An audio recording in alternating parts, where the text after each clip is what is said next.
혹시 갑자기 한쪽 다리가 붓거나 가슴이 답답하면서 숨이 차는데도 잠깐 피곤해서 그런가 보다 하며 그냥 넘기고 계시진 않으신가요? 특히 오래 앉아 있거나 움직임이 줄어든 뒤에 몸이 묵직하고 이상한 통증이 생겨도 대수롭지 않게 생각하는 분들이 많습니다. 하지만 혈전은 몸속 혈관 안에 피떡이 생기는 매우 위험한 상태입니다. 문제는 이 혈전이 혈관을 막아버리거나 갑자기 폐나 뇌로 이동할 수 있다는 점입니다. 실제로 평소 멀쩡하던 사람이 갑자기 숨을 못 쉬거나 쓰러지는 상황 뒤에는 혈전 문제가 숨어 있는 경우도 있습니다. 특히 혈전은 처음에는 작은 이상처럼 시작되다가 순간적으로 생명을 위협하는 응급 상황으로 이어질 수 있기 때문에 더 무섭습니다. 그런데 많은 분들이 혈전이라는 병 자체를 잘 모르고 몸이 보내는 초기 신호도 놓치는 경우가 많습니다. 오늘은 혈전이 왜 위험한지, 생기기 직전 몸이 어떤 변화를 보내는지, 그리고 어떤 증상을 절대 가볍게 넘기면 안 되는지 꼭 기억하셔야 할 내용을 자세히 말씀드리겠습니다. 첫 번째입니다. 한쪽 다리만 붓고 아프다면 혈전 신호일 수 있습니다. 혈전은 다리 정맥에서 생기는 경우가 많습니다. 특히 종아리나 허벅지 혈관에 피가 제대로 흐르지 못하면 혈전이 만들어질 수 있습니다. 대표적인 증상은 한쪽 다리만 붓는 변화입니다. 양쪽 다리가 같이 붓는 게 아니라 유독 한쪽만 더 붓고 묵직한 느낌이 드는 경우가 많습니다. 또 만졌을 때 열감이 느껴지거나 당기고 욱신거리는 통증이 생기기도 합니다. 특히 오래 앉아 있거나 장시간 움직이지 못한 뒤 이런 증상이 나타나는 경우가 있습니다. 하지만 대부분은 근육통이나 피로 때문이라고 생각하고 그냥 지나쳐버립니다. 문제는 다리 혈관 속 혈전이 갑자기 떨어져 나가 폐로 이동할 수 있다는 점입니다. 그 순간 매우 위험한 상황으로 이어질 수 있습니다. 두 번째입니다. 갑작스러운 숨참은 폐혈전의 위험 신호일 수 있습니다. 혈전이 무서운 이유 중 하나는 혈관을 따라 이동할 수 있기 때문입니다. 특히 다리에서 생긴 혈전이 폐혈관을 막아버리면 갑자기 숨쉬기 힘들어질 수 있습니다. 평소 괜찮던 사람이 갑자기 숨이 턱 막히고 가슴이 답답해지는 증상을 느끼는 겁니다. 심한 경우에는 숨이 너무 차서 말을 하기 힘들고 식은땀이 나는 경우도 있습니다. 또 가슴 통증과 함께 심장이 빨리 뛰는 느낌이 들기도 합니다. 문제는 이런 증상이 갑자기 나타난다는 점입니다. 그래서 단순 과호흡이나 피곤 때문이라고 오해하는 경우도 많습니다. 하지만 폐혈전은 빠르게 위험해질 수 있는 응급 상황입니다.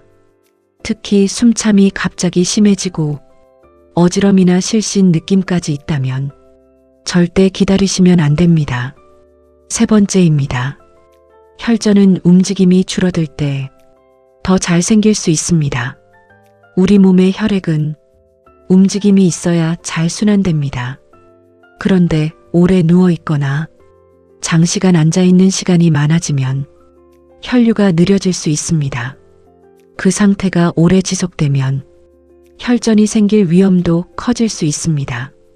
특히 장거리 비행이나 오랜 운전 후 다리가 붓는 경우가 대표적인 예입니다. 또 수술 후 오래 누워 있거나 입원 생활을 오래 한 경우에도 혈전 위험이 올라갈 수 있습니다. 나이가 들수록 활동량이 줄고 혈관 탄력도 떨어지기 때문에 더 조심해야 합니다. 특히 다리가 자꾸 붓고 움직일 때 묵직한 통증이 반복된다면 몸 상태를 꼭 확인해 보셔야 합니다. 네 번째입니다. 혈전은 뇌경색과도 연결될 수 있습니다. 혈전은 단순히 다리 문제만이 아닙니다. 혈관 속에서 만들어진 혈전이 뇌혈관으로 이동하면 갑자기 뇌혈관을 막아버릴 수 있습니다. 그렇게 되면 말이 어눌해지거나 한쪽 팔다리에 힘이 빠지는 뇌경색 증상이 나타날 수 있습니다. 특히 갑자기 얼굴 한쪽이 처지거나 손에 힘이 안 들어가는 경우는 매우 중요한 경고 신호일 수 있습니다. 문제는 이런 증상이 잠깐 좋아지는 경우도 있다는 점입니다. 그래서 많은 분들이 괜찮아졌으니까 별일 아니겠지 하며 넘겨버립니다. 하지만 혈관 안은 이미 매우 위험한 상태일 수 있습니다.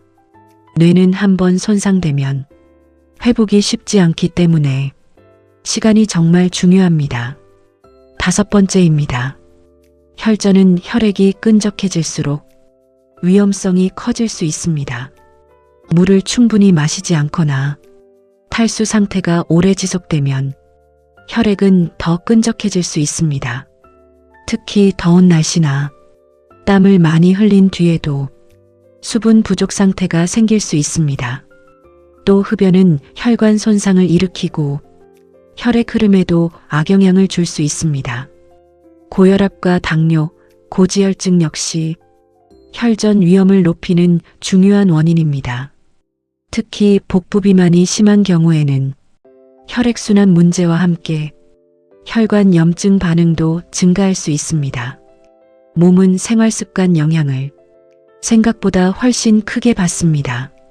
그래서 평소 혈관 건강 관리가 정말 중요합니다. 6번째입니다.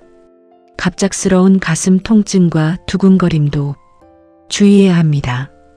혈전이 폐혈관에 영향을 주면 가슴 통증이 나타날 수도 있습니다. 특히 숨을 들이마실 때 가슴이 찌르는 듯 아프거나 갑자기 심장이 빨리 뛰는 느낌이 생길 수 있습니다. 또 얼굴이 창백해지고 식은땀이 나며 불안감이 심해지는 경우도 있습니다. 문제는 이런 증상이 심장병이나 공황 증상처럼 느껴질 수 있다는 점입니다. 하지만 혈전 문제 역시 매우 위험할 수 있기 때문에 절대 가볍게 넘겨서는 안 됩니다. 특히 다리 붓기와 함께 숨참이나 가슴 통증이 동반된다면 더 주의가 필요합니다. 몸은 여러 방식으로 위험 신호를 보내고 있을 가능성이 있습니다. 7번째입니다. 혈전은 예방과 조기 발견이 정말 중요합니다. 혈전은 한번 큰 혈관을 막아버리면 순간적으로 생명을 위협할 수 있습니다. 그래서 무엇보다 중요한 건 초기 신호를 빨리 알아차리는 것입니다. 특히 오래 앉아있지 않고 자주 움직여주는 습관이 중요합니다. 물을 충분히 마시고 걷기 운동을 꾸준히 하는 것도 도움이 됩니다. 또 혈압과 혈당, 콜레스테롤 관리 역시 혈관 건강에 매우 중요합니다. 흡연은 혈관 건강에 큰 부담을 주기 때문에 가능하면 반드시 줄이셔야 합니다. 무엇보다 중요한 건 몸이 보내는 작은 변화를 절대 무시하지 않는 것입니다. 한쪽 다리 붓기, 갑작스러운 숨참, 가슴 답답함과 어지럼 같은 증상이 반복된다면 반드시 몸 상태를 확인해 보셔야 합니다. 건강은 큰 병이 생긴 뒤가 아니라 몸이 보내는 작은 신호를 얼마나 빨리 알아차리느냐에 달려 있습니다. 오늘 말씀드린 내용 중 해당되는 부분이 있다면 절대 그냥 넘기지 마십시오. 지금의 작은 변화가 몸이 보내는 중요한 경고일 수 있습니다.